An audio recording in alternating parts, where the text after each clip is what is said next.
How to delete Instagram messages on Android. Hello everyone, welcome to this channel. I'm Emily and I'm here to help you out today. So without any delay, let's get started. Now first of all, make sure that you have an updated version of the application on your device. Then tap on the Instagram application. Make sure that you're logged into your account. After that, tap on the DM section at the top right corner. Then you can see any of the story or any of the message that you have shared or sent to a person. So if you want to delete the message, make sure that you tap on the message and you can tap on delete for you.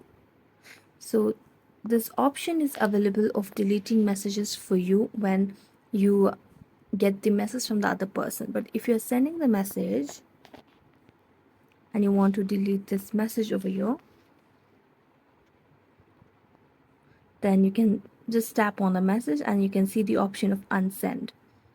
Tap on unsend and unsend again, and there you go. So thank you so much for watching this video. If you enjoyed it, don't forget to like, subscribe and hit the bell notification for more updates. That's it for today and see you next time.